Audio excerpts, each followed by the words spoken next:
quick sound check. Neil, would you mind speaking a little bit? Checking 1, 2, 3. Yeah, thank you. And this is actually supposed to pick up everyone, so we're going to put it right in the middle. It's going to get gradient sounds.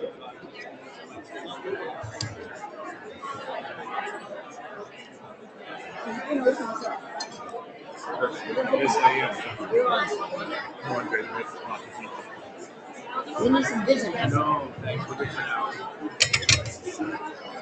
Yeah, so we might have to. You're speaking after John. You're speaking after John, and then I'm just responding to that. Right. Say something.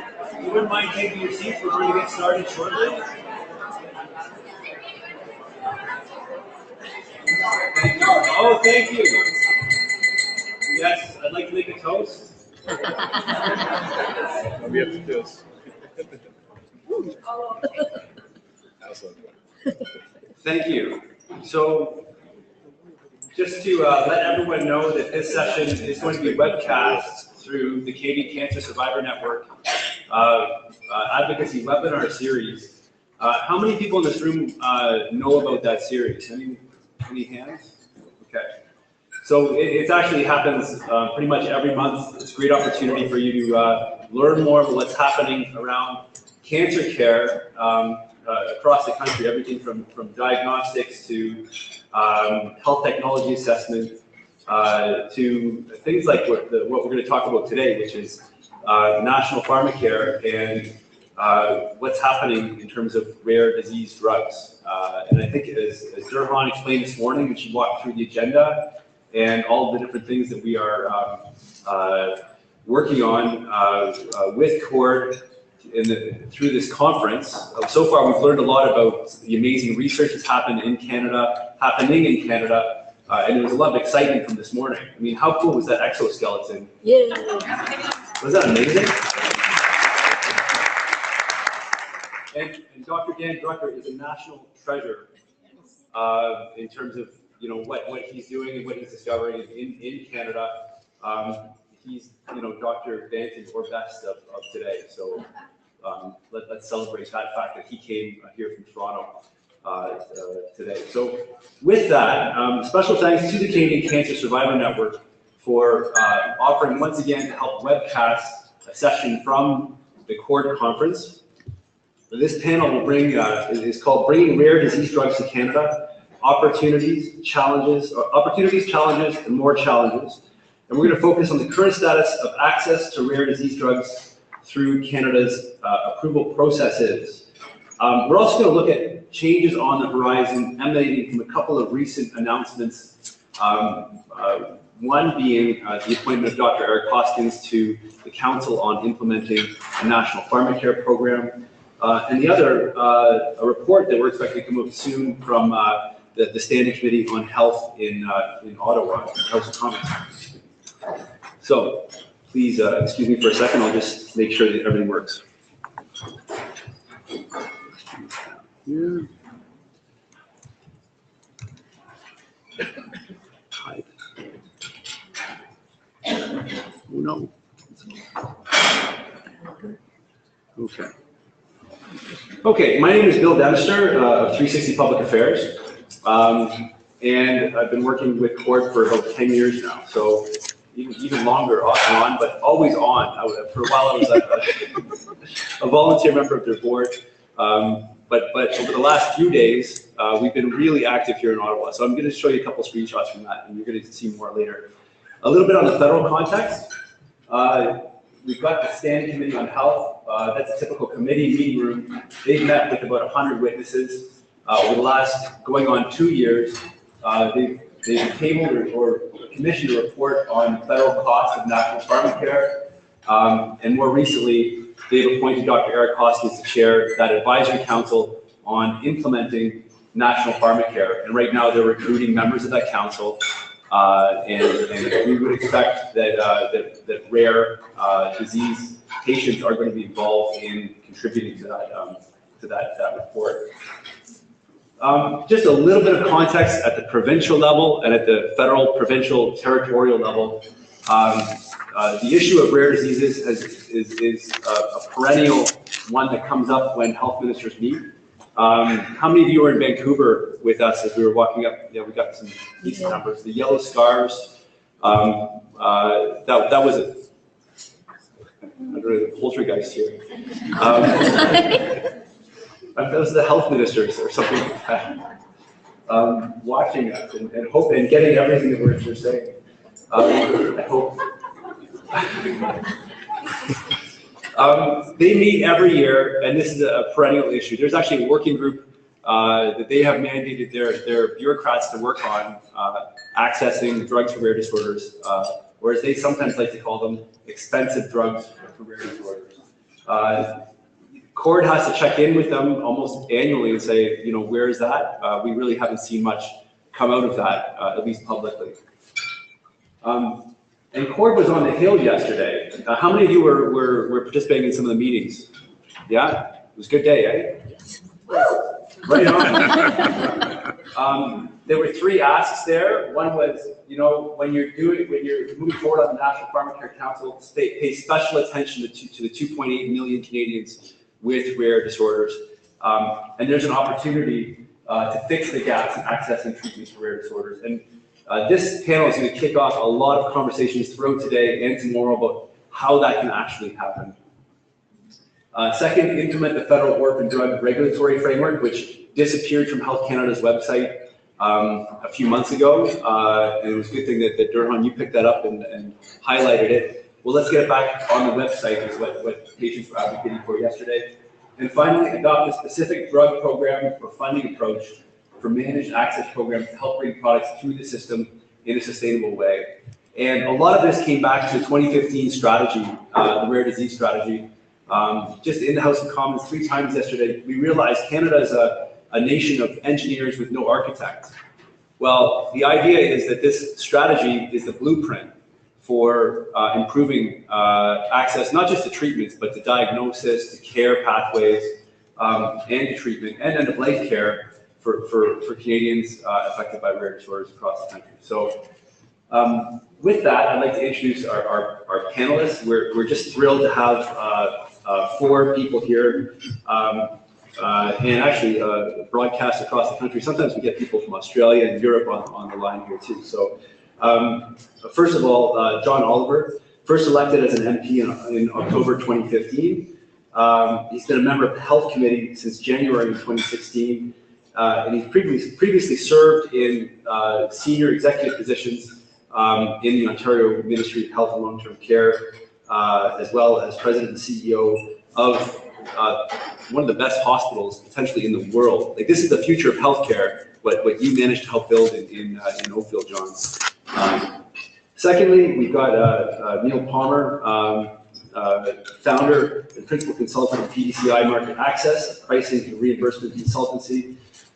He helps clients navigate the PMPRB, the Patented Medicine Prices Review Board, where he also worked. But since then, really built one of the leading consultancies in Canada, analyzing the data on what's actually happening in provincial drug programs. You were actually a co-panelist with me to the House of Commons Health Committee on National Pharmacare. Some of the data that you've looked at, different models, I think we're going to talk about. Third, we've got Sherry O'Quinn, a pharmacist, over 20 years of experience in government, hospital, private sectors. She's the founding, one of the founding and managing directors of Morris Consulting. We're just thrilled that Sherry and her team at Morris Consulting has crunched some numbers on timelines and status for rare disease drugs. Going through the evaluation process at CADIF, and then the reimbursement process through the Pan-Canadian Pharmaceutical Alliance. And finally, really needs no introduction, we've got Drd Rieger, President and CEO of CORD, who's going to react to what she hears and hopefully challenge everyone in the room to get involved on the rest of this conference and the rest of the Q's and A's that's going to happen afterwards, because I think we're going to be putting everyone to work over the next day and a half. So, Drd, did I get that right? Excellent. Let's kick it off, and I would invite John to begin. Sure, thanks very much. I just want to say thank you for the opportunity to be here today to speak to you. It's a real privilege for me to be at the rare disease, rare disorders conversation that's going on. And I just want to recognize the people here in the room. You heard my background. I ran a hospital. I did some work at the Ministry of Health and more around infrastructure.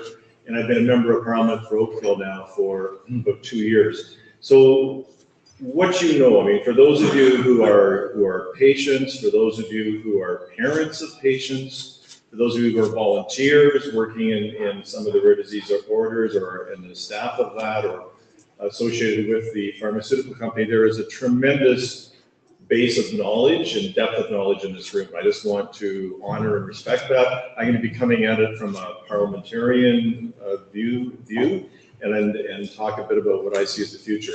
I was asked to speak to my impressions on national pharmacare, where I see that headed. I would like to also spend a bit of time talking because there was a very good presentation by the association at HESA, as we were doing the national pharmacare study. Talk a bit about what we heard there. And I have a proposal for you if you're interested and throw something out at the end, but I'm going to start with pharmacare. And the other thing I want to say, I want to be really clear about who I am. So I don't want any mistakes leaving this room. I am not part of the government. I'm an elected member of Parliament, so I'm a parliamentarian, I'm a legislator. I'm not here to speak for the Government of Canada, or the Prime Minister, or the Minister of Health. I'm a member of the HESA committee, but I am not here to speak on behalf of the HESA committee because our report is not published yet. If the report was published, I would have been happy to take you through it and do the highlights and reflect on my personal perspectives on the report. But the report is not published. I cannot speak to it. I can speak to what's in the public record, which are the witnesses that came. I can speak to my beliefs and to the extent that I'm able to influence and shape things that might be of interest to you. And nor can I speak for Dr. Hoskins, who's just been appointed as chair of the advisory council. He is just getting started up and he'll run his own shop and his own piece. So you're getting my lens as a member of Parliament from Oakville serving on the HESA committee. And having said that, this has been a passion of mine even before I ran for politics. This is actually one of the reasons I got involved, because I saw firsthand the problem of Canadians not being able to access necessary prescription medicines. So my fundamental position is no Canadian should be denied access to prescription medicines because of affordability. That's just, to me, the bottom line. Today in Canada, 1 in 10 cannot fill a prescription. 1 in 4 are self-reporting that they cannot afford to fill or complete a prescription. So we have a huge gap in certain Canadians being able to access drugs. Chronic poverty is a huge issue, and the people that most are people who are in chronic poverty tend to need medications more, and they're the ones that are at the greatest risk right now. But it's beyond that. There's also there's transient poverty. So people who are temporarily laid off, they might be out of work for 2 or 3 years before they get back into the workplace. They've lost their benefits over that period. So it's not just chronic poverty, it's transient poverty. It could lead to people not being able to access prescription medicines. And for even those that have employment, there's some of the lower quality jobs don't offer benefits. And many private employers are discovering they can't afford a full, like if you're working in an organization, some people were used to having a 99, 98% coverage. It's dropped on average to about 80-20, so you're on the hook for about 20% of the cost of prescription medicines now if you're sort of in an average private sector workplace, and that's going south. So it's, we're starting to hear 60-40, and we're starting to hear caps where some businesses are saying, we just can't afford these really expensive drugs that are coming out. We can't afford the biogenetics and drugs like that. They're there, so we're not going to cover them. So even if you have a job today, we need to begin to think as Canadians about how we're going to ensure everybody and make sure that we're all covered in a fair and equitable access to prescription medicines. The United Nations and the World Health Organization has declared that all nations should ensure universal access to necessary medicines. Canada does not do that. Canadian Nursing Association, Canadian Medical Association, the Federation of Canadian Municipalities, Diabetes Canada, almost every single So large disease entity advocacy group has been in to say, we need this because our people aren't being covered. So we've been studying it for, everyone thinks we've been spending 2 years studying national. We've had 99 witnesses in, but we had to do a whole lot of other stuff, cannabis legislation, different things came across the committee. So it hasn't been a 2-year study, but we've been at it for 2 years to get to the point now where it's about to be produced. And I am advocating very hard at committee level and with my government to move forward with national pharmacare.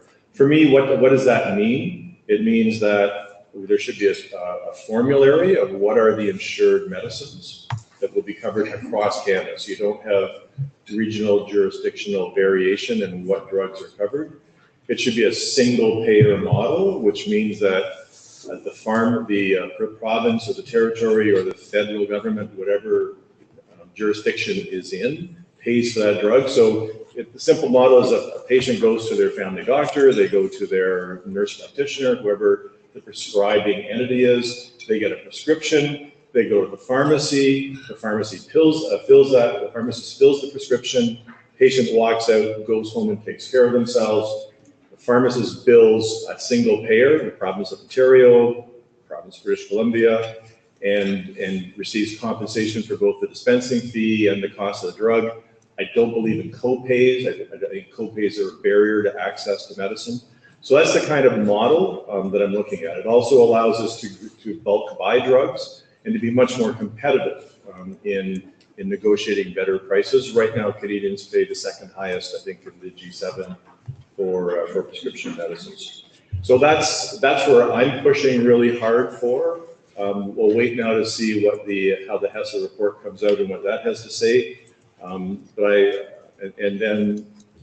was delighted to see my government, I'll just be partisan for one brief second here, delighted to see my government launch the Advisory Council on the implementation of national pharmacare, because there was a lot of work required here between the provinces and the territories and the federal government to sort out how this would work, how would a national formulary be created if that's the route they decide to go, how will pricing happen, how will that single payer model work. So there's a level of detail and compromise that Canadians are great at. We're great at sitting down and working at just different jurisdictional levels to get good solutions for Canadians.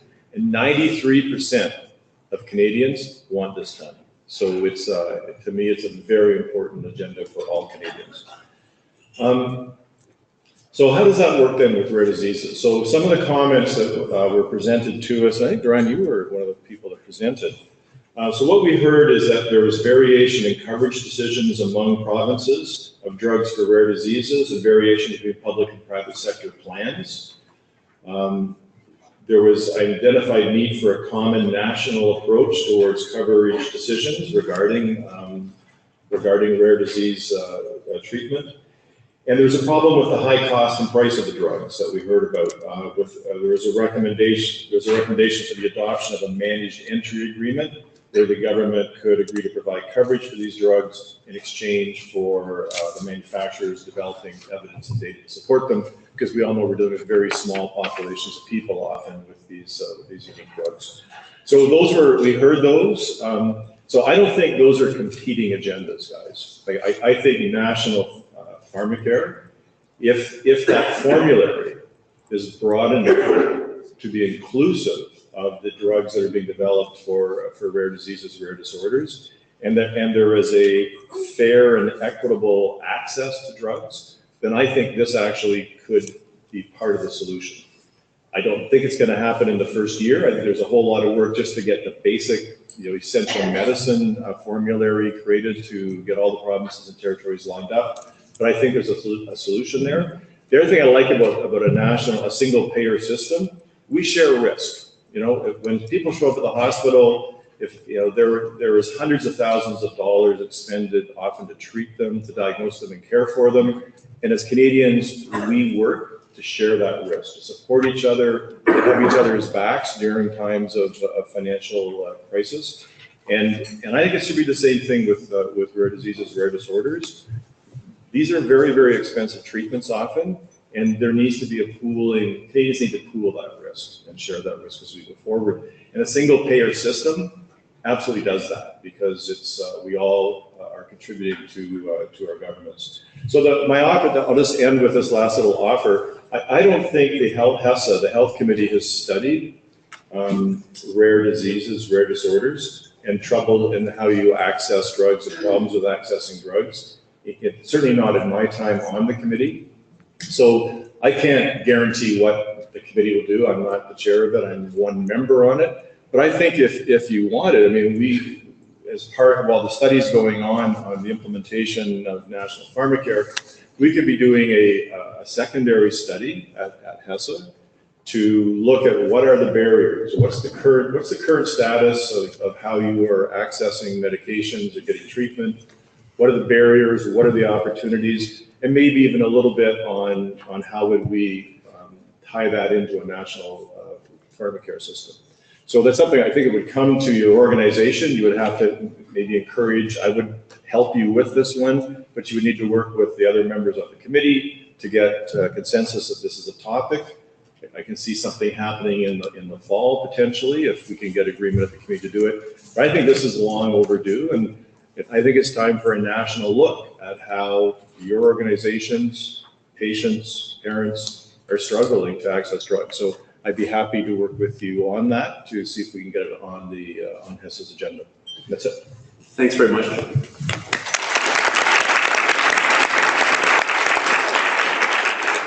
Durhan, we were going to go right to Neil first, but I'd love to hear your response to John before we go on to the slides, given what that offers.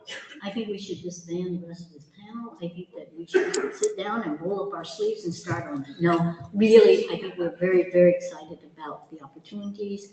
And it parallels, I think those of you who were with us yesterday and who had some of the meetings with the MPs, what we were saying all along, and that is, as this advisory council for the implementation of national pharmacare is taking place, we in the rare diseases community, and certainly CORT, is very committed to what I call hosting a parallel consultation. We need to get our ducks in a row. We need to do the kind of study that I think John is talking about, and we need to start putting together then many of our plans and proposals.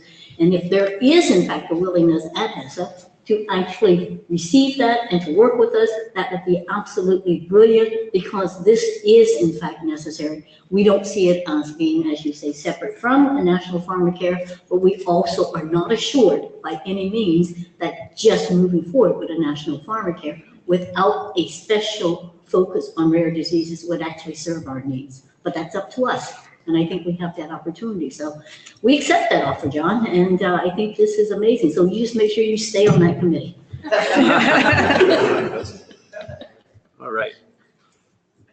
So we're going to move to Neil Palmer, who's going to talk a little bit about, maybe flesh out or react to what John suggested about what he thought about national pharmacare. How have you looked at this, having been around this issue for 5 or 6 years now? Yeah, more than that. In fact, we did. Jeez. There we go. You're done. Somehow my timer is. I don't know what I'm doing here. Okay, you're done, Neil. Yeah, cancel. There we go. Sorry, I'm trying to set up 10 minutes of time, and anyway. He wakes up at 1:25. Yeah. It's early morning somewhere. Thanks, Bill. I want to start out with a personal experience from yesterday. I took my 86-year-old mom to the doctor yesterday, and she has a few health complaints, but the one we were discussing with her physician yesterday was something known as giant cell arteritis. And that's a rare condition, affects one person in 15,000 people. For the most part, treated very well with a steroid, a very inexpensive steroid that a patient can take once a day. For patients that over time don't respond, there really isn't very much until recently. A biologic that had been on the market for quite some time got a new indication for treating giant cell arteritis. So we were there at the physician finding out whether or not she would be a good candidate for this drug. And as part of that discussion, the physician became aware I'm involved in market access and get involved with CADIT and that kind of thing. And he was quite interested in that. And you know, as an aside, my mom is not a good candidate for this drug, but we kept the discussion going on about market access and pharmacare. And this physician is involved with the CADTH process from time to time. He's quite familiar with CDAC. He's familiar with this whole process as an expert. And his big complaint is that we've evolved to a place now where physicians do no longer have the discretion to decide what's best for their patient. They must live with very tight.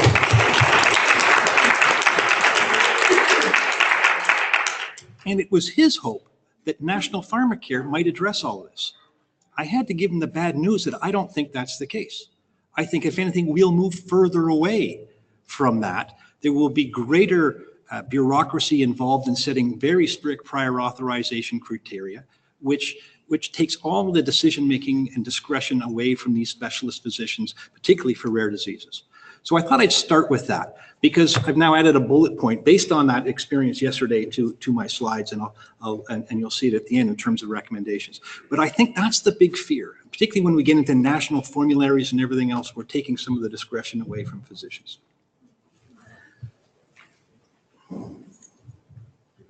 So I'm just going to address John's points. Everybody, I think, agrees that cost should not be a barrier to anyone receiving prescription drugs in Canada. I don't think there's any dispute there. There may be a debate about whether it should be public-private.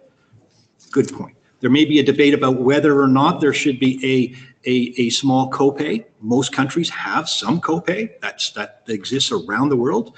They're proposing no copay. You know, fair enough. I think that's a valid. Yeah, it's a valid. I mean, in some countries it's quite modest. In some countries it's quite significant. It varies from country to country to country. But certainly when we're talking about World Health Organizations, the United Nations, and everything else, none of those organizations say there should be no copays or no pay. So I don't have strong views one way or the other in terms of whether or not there should be a copay or not a copay or a deductible, as long as it doesn't impact access to medicines by individuals. Then there's this whole notion of national formulary. And so 2 points on that. One, if you look at the drugs that are covered across the provinces in Canada and NIHB and by the feds, that more than 90% of drugs are in common or harmonized across all these formularies. The differences we're talking about are 10%. So how much effort do we want to put into creating this massive formulary that really already exists in for the most part when you look at province by province by province? The other concern about national formulary, particularly if you look at the academics who are not involved in actually delivering care or providing medicines, is that they have this notion, I'm not sure what that noise is, but they have this notion that somehow we could go to some kind of essential drug list. 125 medicines was one of the studies came up with, 130. North Korea has a longer list of essential medicines than that. So a lot of the academic views are designed to restrict access through more limited formularies instead of expanding formularies. And that particularly affects drugs for rare diseases and patients that suffer from those conditions. So I would be very concerned about these national formularies, because the folks that are going to be affected most are people with drugs with these rare conditions. Reducing overall drug expenditures. We have PCPA, Pan-Canadian Pharmaceutical Alliance, and Sherry here was instrumental in the development before she went and left government, and that has grown now to a going concern, saving an extraordinary amount of money for the provinces and the federal government on an ongoing basis. None of that's recognized in any of the studies in any meaningful way that are looking at what's already happening. And in fact, it's in a sense, there's a belief that which I think is a misnomer, bulk buying, because governments don't actually buy the drugs, but they pay for them. But this whole bulk negotiating or group negotiating, that's already in place. That's not going to change with national pharmacare. It is already there. There will be no difference. PMPRB is engaged in a patent medicine prices review board, has already started a major consultation and process where they're going to lower drug prices significantly, all without national pharmacare. So if you're trying to reduce drug costs, you don't need national pharmacare. These are quite separate. National pharmacare should be about getting coverage for people that don't have it and making sure that everyone has access to necessary drugs, and that would include drugs for rare diseases. And then public-private, my view is that and I'll come to this opportunity cost notion in a minute about, how am I doing on time, Bill? Just okay. Just okay. Hurry up. You're doing great on content, though. Oh, good. And then we look at the opportunity cost along with, if we take the 7 billion or whatever the number is, pick a number, 6 billion, 7 billion, 10 billion, and take that out of healthcare dollars. Those are healthcare dollars that we're going to spend covering people that already have drug coverage.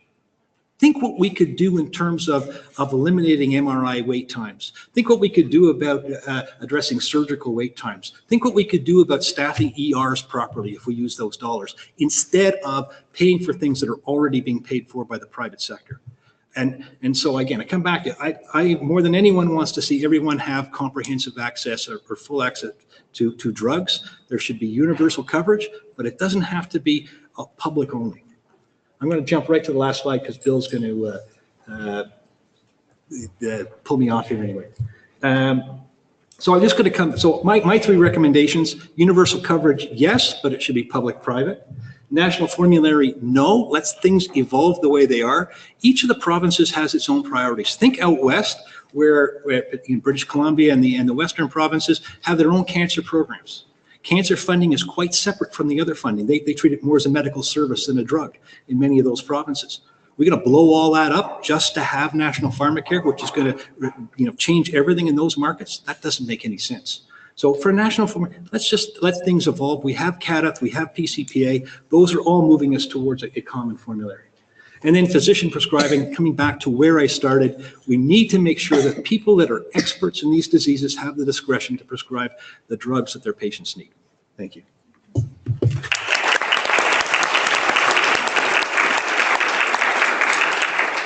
Thanks very much, Neil. Just for you to get ready for it, some of your analysis at PDCI has been about the different models of national pharmacare. So when we get into the Q&As, let's come back to that. Sure. PEI, Quebec, Western Cancer Model, et cetera, okay? Sherry, over to you. Great, thank you. Yep, either one. Great. So first off, thank you to Drd and Bill and Cord for inviting me to chat today. I think my presentation takes a little bit of a different route, and I think when we were planning for this session a few weeks ago, we wanted to take a look at some of the data that's out there in terms of public reimbursement, particularly around drugs for rare disease. So I think one of the learnings I've had since doing that is it's a bit risky to undertake an analysis a couple of weeks before you present it, not knowing what it's going to show. And I'll say I'm a little bit surprised at what it shows. And we'll talk a little bit about, I think, some of the limitations of it as well, but we'll see what you guys think. So in terms of the reimbursement pathway, I think most of you in this room are very well aware of the multiple steps that occur, all for slightly different objectives and mandates, and I'm not going to go through all of that. I think a couple of the key takeaways from the slide were the focus of our analysis didn't look at the whole thing, and I think that's something that we would like to do later. We just didn't have enough time to do that. So the focus of our analysis is really on the HTA perspective, CADF in particular, as well as some of the PCPA timelines. We haven't taken a look at necessarily time to listing, and we'll talk a little bit about that more. Certainly the pathway, although it's been fairly stable since PCPA came into being in 2010, so we're talking 8 years on paper in terms of where everything goes. I think we all know that there's been a lot of evolution behind the scenes in terms of process and how things work, and some nuances I think that we'll maybe see actually in some of the data. For example, the CADF change in how they do recommendations, for example. The one other piece is, of course, as everyone in this room is very well aware, there is not a separate process for DRDs. And this path, other than oncology, non-oncology, is the same for all drugs that are seeking public funding. And it's complex and it takes time. So in terms of the analysis, The big disclaimer is it really is preliminary. We haven't had a lot of time to vet it, and so we will go back and do that. But I think what we were hoping is that it gives us a bit of a snapshot to say how is the system doing, at least a part of the system doing. Does it need to change? What are the challenges, et cetera? So this is initial. The list of drugs came directly from Cord, and I think we put it together relatively quickly. So it may not cover everything, but I think it's a very good start, and I think at least gets sort of the point across. We did not look at INES, so that is not included. So that's clear. So in terms of CDR, we looked at recommendations for all drugs that CDR has looked at, and then compared it specifically just for the recommendations for drugs for rare diseases.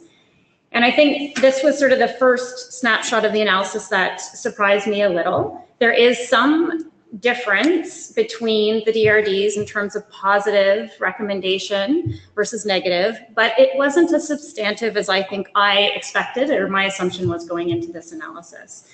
And I'm sure there are multiple reasons for that, including some of the changes that we've talked about. And one of the interesting pieces I think that would be good to dig further into is, has that changed over time? So pre some of the changes versus post. My suspicion would be that's part of it. And then we also looked at P-CODA recommendations, so the oncology recommendations.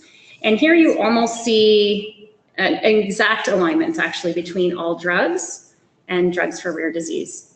So there's very little inconsistency between the number of positive and or negative recommendations. So that's the HTA piece.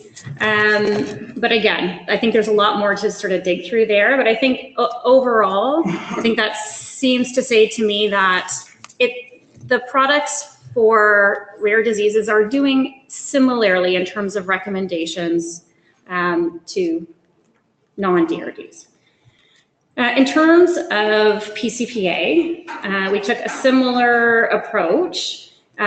We parsed out the DRDs and looked at them through the PCPA process, and then looked separately at everything else in its own bucket.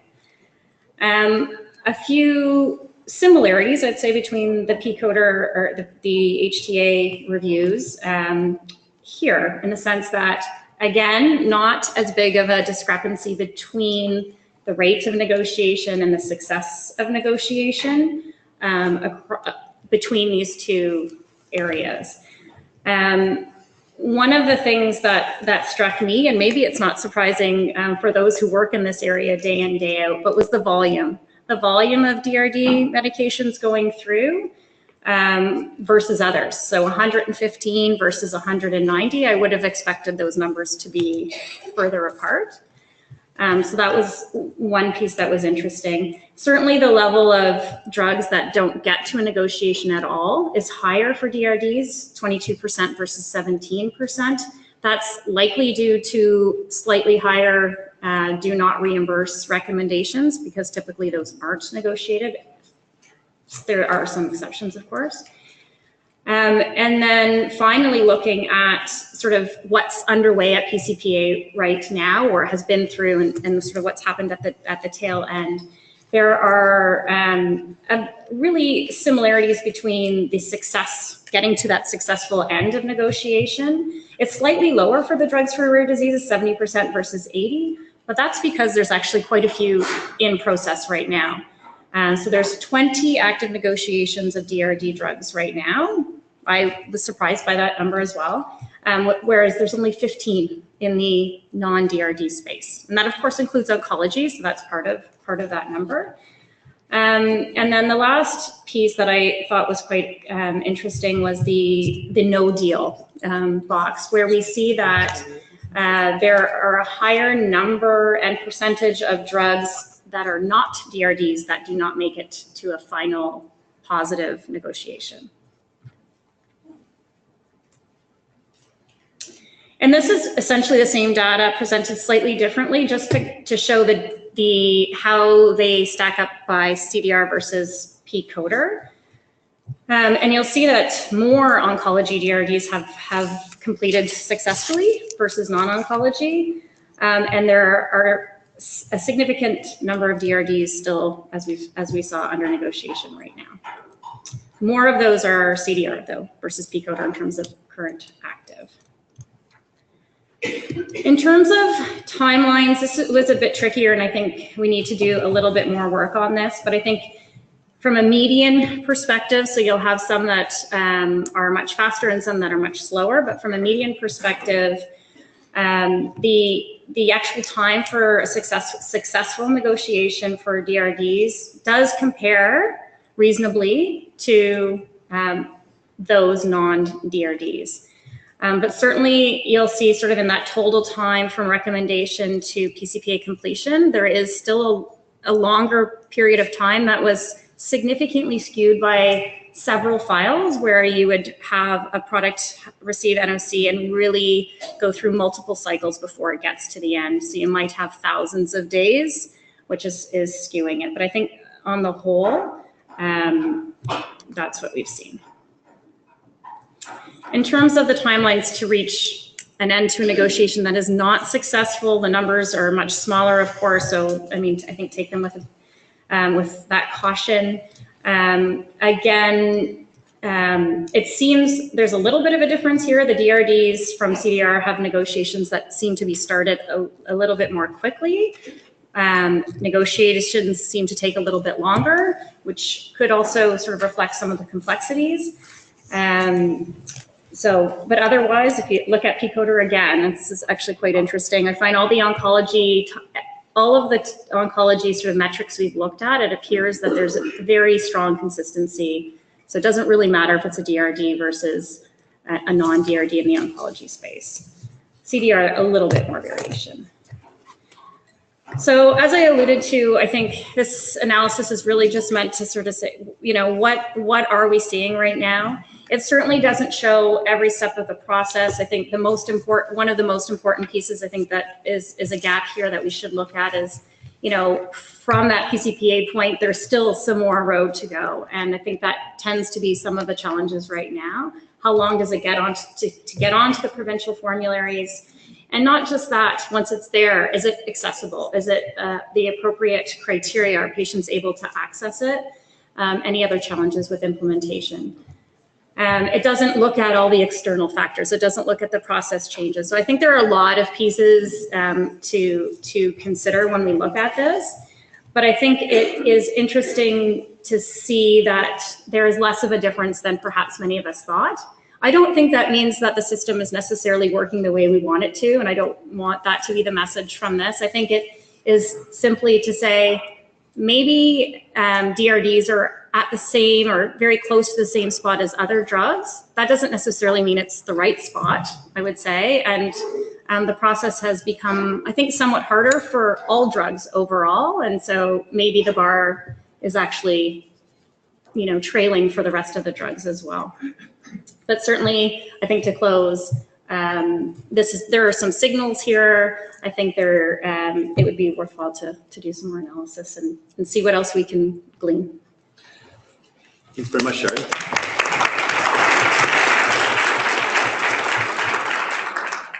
Okay, so Durhan, do you want to react to that? And then one point that I think we need to unpack a little bit more is on the PCODR business. I mean, you've been working with both HTA programs for a long time now. Maybe you want to give an idea of why PCODR seems to be a little bit more consistent between regular oncology drugs and drugs for rare disorders. First of all, I just want to give a huge thanks to Sherry for undertaking that work. We actually approached her and asked her if she wouldn't mind doing it, and we gave her a very short time frame in which to do it, and that was a huge amount of analysis, and it's so helpful to actually have real information to work with. So thanks ever so much, Sherry. That was a bit, it was very enlightening. Let me say, first of all, though, as I responded to John in the beginning, really pleased with the idea we could move forward with some kind of a special understanding of what the pathway could be for rare diseases and can we promote some things. And I listened to Neil, and John says, yes, we need to have a formulary. John said, Neil says no formulary. And then John says, we need to have it all public. And Neil says, well, it should be public, private. I found myself agreeing with both of them. And it was like, wow, they both make such great sense. And I think that the answer is kind of like, it doesn't really matter if you're talking about pretty much most of the drugs. I think that is the case. We do have formularies already, whether or not we can make them more harmonized or not. Maybe it doesn't matter for the more common drugs. We can have public, all public, or we can have private and public. Maybe for those common drugs, it really doesn't make a whole lot of difference. I think where we are coming back to is, what do we need for the rare disease drugs? And I think some of you will know that I also sit as chair of the Rare Disease International, which is our international alliance of organizations for rare diseases globally. And it means we collaborate with the UN, we collaborate with WHO, and one of the things we're really struck with is the importance of what the global bodies are saying, that rare diseases must be included. As countries are developing their comprehensive care plans, health plans, they need to include rare diseases. As we're looking at medicines lists, we're fighting very hard to make sure that essential medicines means essential to the patient who needs them, not just essential in terms of broad population. So that for us is a starting point. And it's what we heard both John and Neil saying, and that is, can every patient get access to the right drugs for them? I think what strikes me in terms of, so it does mean though, and when I listened to Sherry, I think it was really enlightening, because the real question is, as she says at the end, is it right? What we know is that there's an expedited process. There's a special orphan drugs, and why we have orphan drug regulations in other countries is that we recognize these drugs are different. If you don't put special emphasis on them, you don't provide special supports, they're not going to get developed, they're not going to develop in a timely fashion. That's why they were called orphans. They were orphaned, they were abandoned. The diseases aren't orphans, it's the drugs that were orphaned. And so it was important to do that. Even in Canada, right, we have an expedited process for these drugs because, for the most part, I think as Cheryl so brilliantly put forth, and as Daniel talked about, and as Greg talked about, these are diseases for which there, for the most part, no other treatment. These are diseases that are life-threatening diseases. These are diseases that are progressive. And when Cheryl says we lost all of our infants, we don't even have them for clinical trials because they all died. I mean, this says to us there's an urgency here. There's a necessity to actually bring these drugs in. So the fact is they're going through the same process at the same pace, which we would agree is very slow for regular drugs. Actually, it's a sadness because in that period of time, we're losing these children. We're losing these patients, or they are progressing. And we know that, any of them, SMA, with HPP, we're talking about, we're really looking at why can we not get them through in a timely fashion? Most of us would probably agree. CABs actually is useless. And then I say that HTA is useless for rare disease drugs. I used to say, give me $72,000, I can write that opinion for you. Because we don't need it. There's nothing new that we're learning there. Yes, we want to negotiate the price lower. I don't mind us doing that. So I do think that what Sherry's data actually said to me is, we're losing here.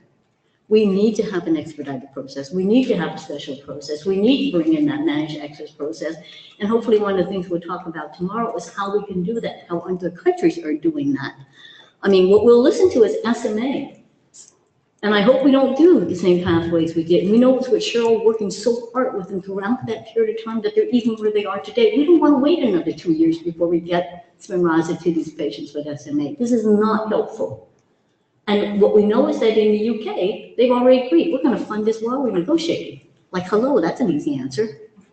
We're going to get there someday. Why are we waiting, making these patients wait? So we need to have a process that recognizes all of that. And, I'm very compelled by what we're hearing, what we're saying.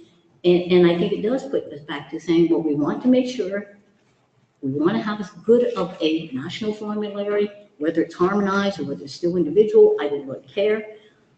I personally don't care whether it's a public or private they're paying for it. At the end of the day, we're all paying for it ourselves anyway. So, but if we can make it so it's fair, that's fine.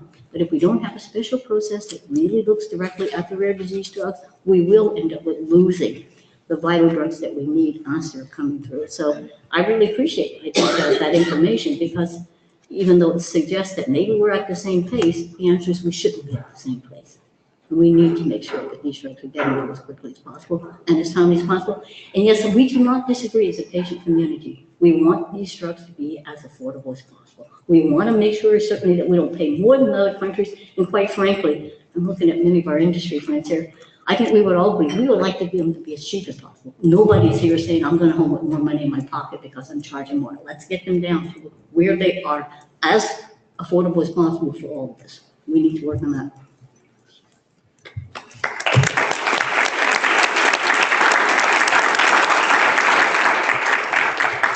So, John, do you want to open up the Q's and A's potentially and react to some of the conversation that we've had so far and what you've heard? You cogently laid out what your potential vision is for national pharmacare.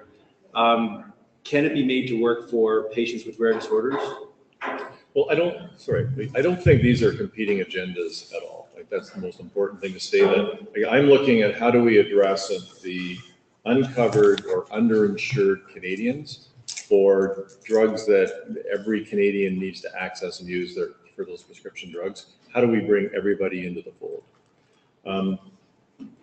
Rare diseases, I think if we think about a formulary development, we think about competitive price negotiation with them. I'll just say a little bit about that. So we spent as Canadians 28.5 billion on prescription drugs in 15-16. That's outside of what we spent in hospitals. We spent 28.5 billion. 13.1 billion was spent through a formulary model. It's in the public plans, and that's the PCPA pricing that was referenced here. So there's active price negotiation going on in that part of the 28.5 billion. We spent 14.4 billion in private plans and individual plans. No formulary. Any drug that is basically an allowed legal drug in Canada can be ordered by a doctor and is usually funded through those plans. And other than some price competition, some generic substitutions, really nothing like the PCPA, where there's an active attempt to negotiate and bring prices down significantly. And that's the problem. So in that, there's 14.4 billion that really doesn't have the same market rigors being applied to it. On top of that, it's administered usually by private insurance companies, multiple private insurance companies, who charge between 5 to 7% to the employers to do plan management. So is this person an employee? Should they be getting this drug? And then the pharmacists, when they bill, they have a couple hundred actually private insurance plans that they have to go through. So there are some significant issues in there. The budget officer, when we asked them to do the study for us, said we should have spent about 20 billion. We spent 28.5 billion. So 4 billion alone just in price reduction, and 4 billion was the Quebec formulary is the gold-plated formulary for Canada. It's not just essential medicines. It's a very broad array of medicines that Quebec uses. And Quebec residents, quite frankly, I think are the best insured and have the most availability of drugs to them. We use the Quebec formulary to price it, and about 4 billion drops off that wouldn't qualify as in a public plan. Lots of room for private sector to get involved in that space and to run insurance plans for those drugs that are outside of what might be in like the Quebec formulary. But again, this is different again from rare diseases and drugs for rare diseases. And I honestly do think there needs to be a study done by HESA on what's happening across Canada for people with rare diseases. What are the barriers to accessing drugs? How timely is the work? Is approval of drugs happening? I really do think that's something that we could work at collaboratively. Again, I would need you, I think your organization, to advocate with my peers around the table. I can help you figure out how to do that, but I do think there's room for a study. Excellent, thanks very much. Neil, do you want to react to that? Sure. I'm going to look at some of the WebEx questions and open up, but we've got a couple of mics here and here, so please feel free to, we've got about maybe 10 minutes left, if we can go a bit over time, Drd. Okay, so feel free to stand up to the mic and Neil. So a couple of observations. One on the buying power negotiations. And it's not a secret that when manufacturers go in and negotiate with PCPA, and they know that, say, 30% of their business is private, 70% is public, They know what price they're going to get on the private. It gives them more bargaining room on the public side. And the private insurers complain all the time that private is subsidizing the public. So to think that there's going to be, by lumping in the private with the public, there will be even greater negotiating power, I don't think that's the case. There's it's certainly going to vary drug by drug, and each case has its own circumstances. But to assume that simply doubling the amount that's to be negotiated, somehow there's going to be even better discounts or rebates available, I think is simply not the case. The second thing I'd suggest on the public-private, that if you're going to go all public, there's going to have to be managed entry agreements for drugs for rare diseases. And here's why. Right now, when a drug comes on the market, it works its way through CATA, through PCPA and everything else. It's about 2 years after market authorization or notice of compliance. By that time, the product is actually funded. So how are patients getting the drug now? In many cases, the manufacturer, either private insurance is covering it, or the manufacturer is providing it without charge for those folks that have no coverage. And for those people that have private insurance, the manufacturer's covering that copay that John was talking about of 20%. That's how it's working for many of these expensive drugs for rare diseases.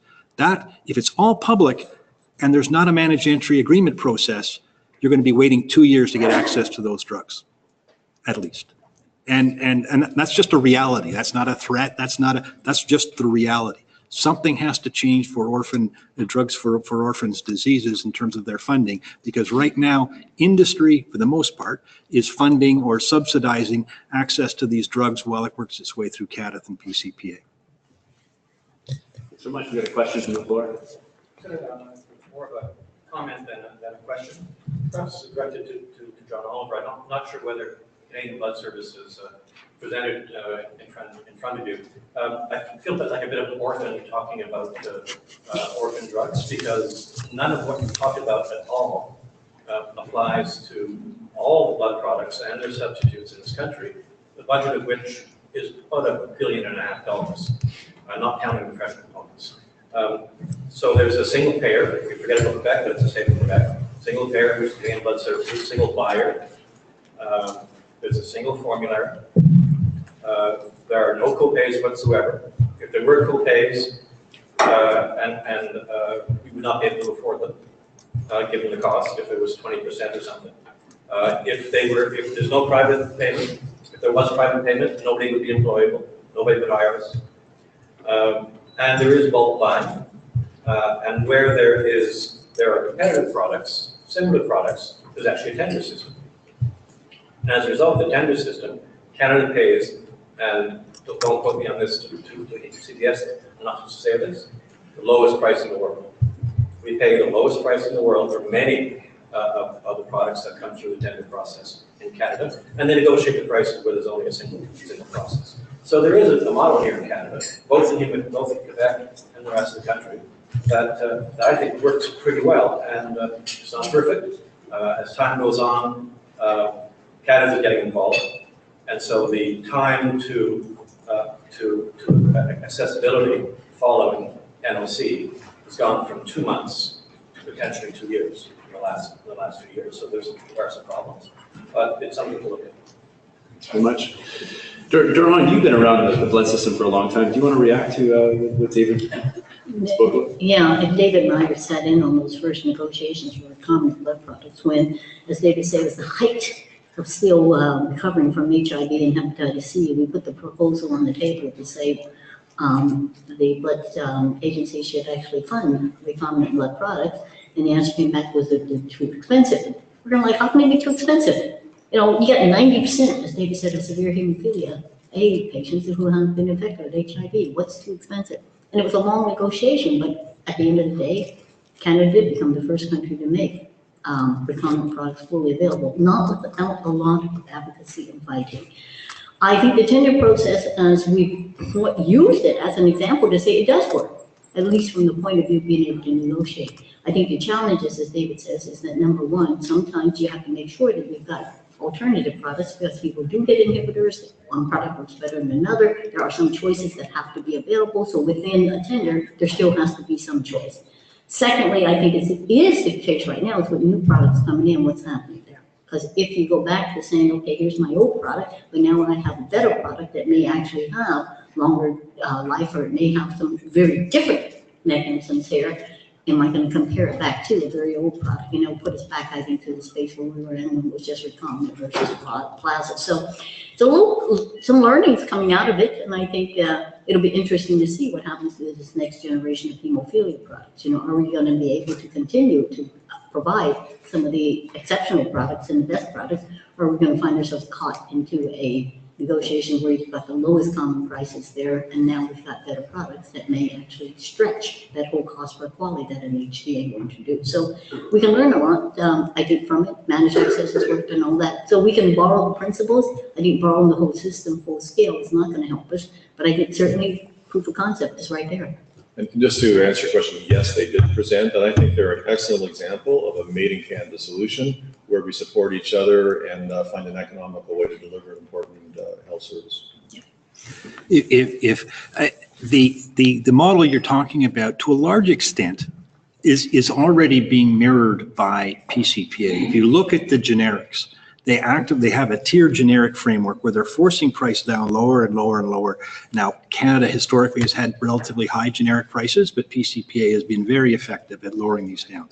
They've got into tender, essentially a tender process by negotiating on Hep C drugs and other drugs and categories. So while it doesn't look the same as CBS, because CBS is not only responsible for negotiating prices, they're also responsible for security of supply and a whole variety of safety issues and everything else, which is not the mandate of PCPA. But the same things are going on, and PCPA negotiates the price of every single drug that comes into Canada on behalf of all the provinces.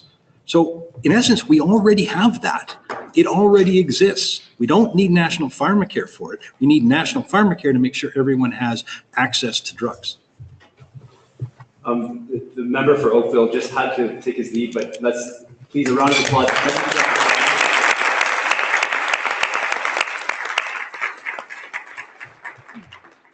There are a few leaders in Canada with his level of experience in the health system, and after hearing from 99 witnesses and really getting involved in this issue, I think we're lucky to be Canadians to have people involved to that extent, and especially for the invitation to have rare disorders brought to that committee is exceptional. So one more question from the floor, and then I saw one ending question that just came on the WebEx. So Eric. Yeah, so I'm really happy that John offered to suggest that HESTA review some more concerns from the rare disease community. But Drd, correct me if I'm wrong, but it's my understanding that a while back, HESTA, there were members of HESTA that did review these concerns, and that's what led to working with Health Canada to form a rare disease strategy.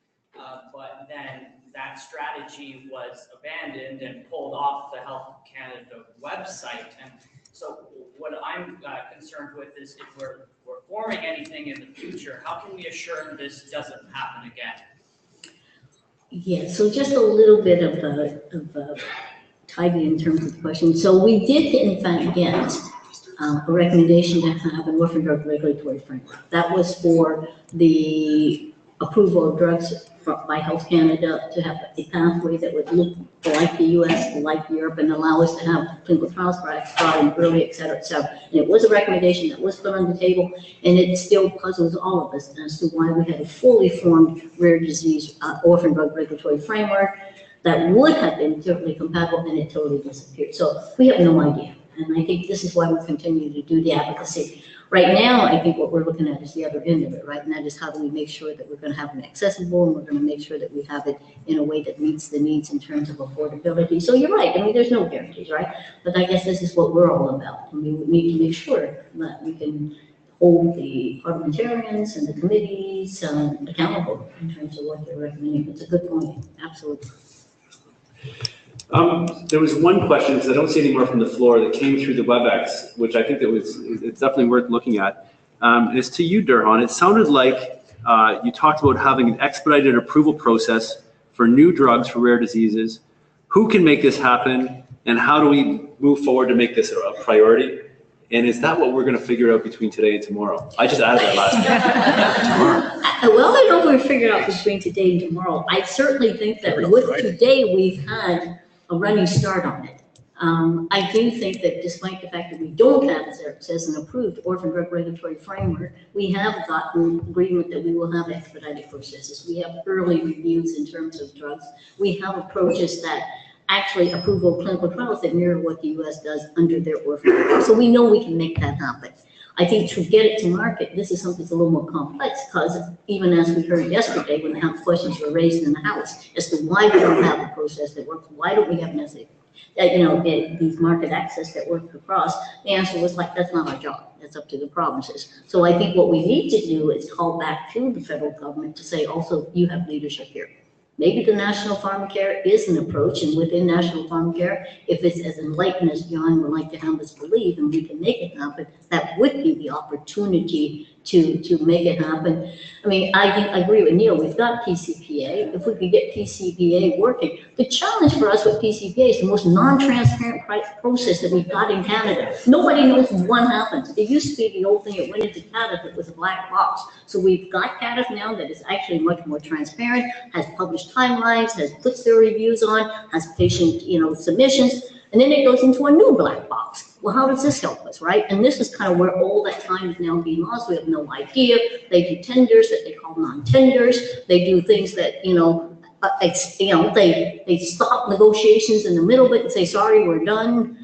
We have no idea. We have no way of inputting. And then when we actually do protest, they actually say, we're just an office that does the mediation. It's still up to the provinces, And then when we ask, okay, so which provinces are reviewing these drugs on behalf of PCPA to come to it? They say, oh, well, that's a secret. We can't tell you which provinces are doing it because we don't want you actually bothering the provinces while they're doing it. So this is our new black box that we've got to peel open. We cannot intervene. We cannot make things more helpful if we can't actually have a word into it. So transparency. Sherry, as somebody who helped build a black box. Oh, that's right. This is kind of yours, eh? But I'm thinking, let's give you the last word to close out the panel, and then we'll move on to the next session. Sure. First, I would say it wasn't my idea. No, I think all of Drhan's points are valid, and I think a lot of people around the table would not disagree, to be honest. I think transparency can be substantially improved through PCPA. It is a challenge. I think there will always be some element of a black box there for reasons of leverage, et cetera, to achieve better pricing. But I think maybe sort of stepping away from the PCPA piece and just maybe looking more from the DRD perspective, I think maybe having spent 13 plus years in government and a couple sort of out now, I think the one thing that really strikes me around DRDs is where we were 15 years ago, we didn't even really know what it meant. Nobody even really knew how to talk about it, how to manage it. So although it feels, I think, that we haven't come that far, I think even just the knowledge around the tables in terms of this and CORD and patient advocacy, the knowledge of the payers and all the stakeholders in the system, it is immensely different than it was many years ago. And I think that, and even some of the federal, provincial, territorial work that's going on, I think gives that lens to say there is, I think, an acknowledgement that these are different, that as the number of DRDs come forward, there needs to be a different way of approaching them. Some of that's probably MEAs, as Neil said, these managed entry agreements. Can we do that for 200 products? I don't know. I think there's lots of interesting pieces to look at, but I think we've come a long way, I guess. And I think there is, I think, an opportunity now with all of the changes that are happening in the system to sort of get that voice and maximum change in this particular area specifically. Can I add one thing to that? Neil, the real last word is to you. And then Drhan, I know you want to close it out. No, we're good. It's a real double-edged sword, this notion of transparency with PCPA. When there are good faith negotiations going on between the parties, they can go very quickly. They can go very, very quickly. When you formalize it and I'll open it all up and have rules and processes and procedures, it will slow it down. Now, the reason it takes a long time, lots of blame to go around. lots of blame to go around why these things can take a long time. But when there's good faith negotiations, they can go extremely quickly. And you know, if you knew that it was Ontario and BC running negotiation or Nova Scotia and Manitoba, what difference is it going to make to you? They're not going to accept lobbying, advocacy, and anything. In any event, they want to get on with the thing. So, you know, if you want transparency, I can understand in terms of the process overall and how it works. And there's more of that now with the PCPA office. Give Imran and his folks a call. They'll be happy to tell you all about it. But I think on individual negotiations, be careful what you ask for, because I think more formality is going to slow it down, not speed it up. And I don't think we're calling for more formality. I do think we're calling for more openness in terms of how that process is working. I like your caveat, if it were, you know, if it's good faith negotiations. Our problem is that we have no idea whether it is good faith negotiations. And quite frankly, when it spans out over 2 years, as Cheryl was talking about, I can hardly believe that this is the way we want to go. So I'm very, very concerned, because most of the time there does not seem to be any progress. So special thanks and thank you for the panel, and it was great to have John here as well.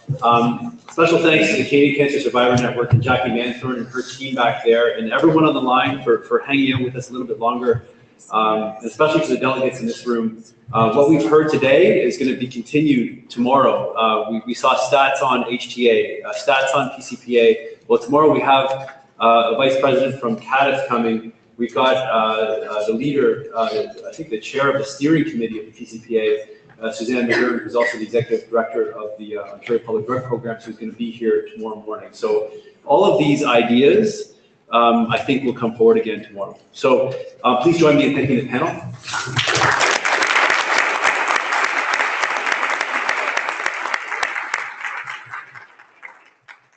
Okay, so thank you again to Bill, actually, for that wonderful moderation. I don't think anybody else could have walked us through in the same way, so we appreciate that a lot. I'm going to actually shift gears very quickly and invite our next panel to come up. This is